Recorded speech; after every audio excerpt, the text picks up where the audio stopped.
time, and it was written and directed by Richard Linklater. That one came out in 1993, but 2 years earlier, Richard Linklater also wrote and directed another movie called Slacker. It's an independent film, and it's pretty unique. Essentially, the movie, basically, it doesn't focus on any one person in particular. It's really unique because it starts off with one person, and it's essentially just a continuous, it's like you're watching just a continuous roll. Like, it starts out in the morning following one person, and then it'll transfer to someone else who's in that scene and follow them, and then it kind of does the same thing. So you really don't see the same person for more than 5 minutes tops. The movie takes place within one day, kind of like Dazed and Confused, but like I was saying, it is more unique. Because, for example, it starts off with a guy I think was coming from the airport, or maybe it was the bus depot, one or the other. He gets into a taxi, gets out of the taxi, he gets out of the taxi, he's walking, and it passes someone else, and the story decides to follow him instead. And so it just kind of crisscrosses over and over, and you never see the same person again, really. Now, there are things I liked about this and things I didn't like this. What I liked about this was that if there was kind of a part you didn't like, or somebody you didn't like, it was quickly over.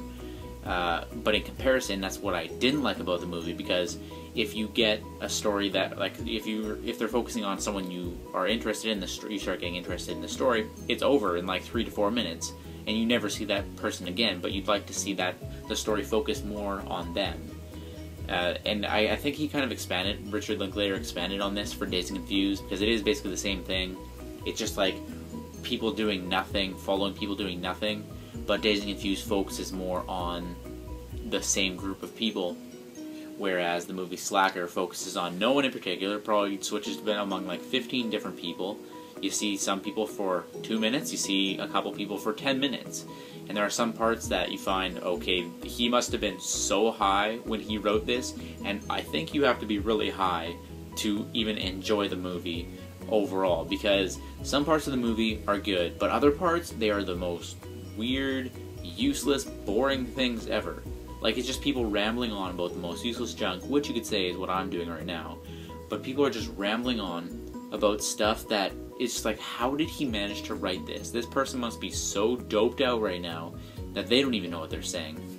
But it's just, some parts of this movie are just really weird. And honestly, when I was watching the movie, I didn't think I liked it. I thought I would love it because, like I said, Dazed and Confused is my ultimate favorite movie of all time. Absolutely love it. Seen it a million times. So I thought I would like this movie because it did only come out 2 years before Dazed and Confused. But I don't know, it just, at the time I didn't think I was liking it. But now that I think about it after, and since I've thought about it after, I did like it, just I wasn't really in the mood to watch it, but I felt like I had to watch it because I needed to review it for today. It's not like I rushed through it, I sat down and watched it, but I just wasn't feeling like watching the movie at the time. It's a movie if you really have nothing to do, you don't want to do anything else. It's kind of a useless movie. I think that's the point. It's supposed to be a plotless movie. It's just really random, kind of all over the place, but that is the point. I would just like it if they had focused on a few less people, like the theory that the theory of what they tried to do with the movie, I guess. It's interesting, but I think that they should have tried focusing on less people, because they focus on like a different person every 5 minutes. Maybe change it to like every 15 minutes, focus on like 6-7 different people instead of like 15 different people. I don't know, because there are a couple scenes near the end of the movie where it starts getting nighttime, there's people just hanging out, and that's what you want to see. It's kind of like Dazed and Confused. But then there are some parts during the day where it's just the most random thing. It's like they could have easily cut that out and focused on someone else a bit more. But hey, it was kind of an experimental film. It was kind of a very unique way of doing things. And Richard Linklater is actually in this movie. He's the first guy that they follow in the movie. He gets into a cab and he just rambles on for like 5 to 10 minutes about these different realities and stuff. He's talking about how, what if you had a thought and you made a decision to do one thing, and the things you hadn't decided to do became alternate realities and stuff, and it's just the most weird thing. He probably had to be so high when he wrote it, so high when he acted it, so high when he directed it. I don't know, man. He had to be smoking a lot of something in order to come up with this crazy stuff. But overall, it's a good movie. I wasn't enjoying it while I was watching it, like I said, but overall I'll give it a 5 out of 10, because I'm really on the fence with this movie.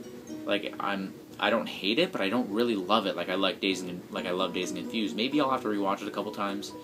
to really like it, up there with Dazed and Confused, but it's not even close to that right now. So 5 out of 10. Rewatchability rating, that I don't even know. That's not getting a rating right now because I just have no idea what even went on in this movie. I think about it, it's like so much of the stuff was so random, unnecessary, weird, crazy. Just some of it was good, some of it was bad.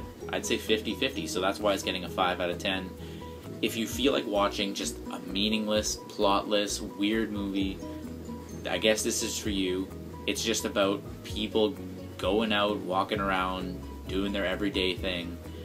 It really is nothing amazing, but it's not terrible. So if you're just looking for like something you just need to chill out, maybe if you are one who likes to smoke a lot of weed or other drugs, this might be something you might want to watch next time you're toking up or something. But I don't know. It's an odd movie. It can go either way. See if you enjoy it, and I'll see you next week.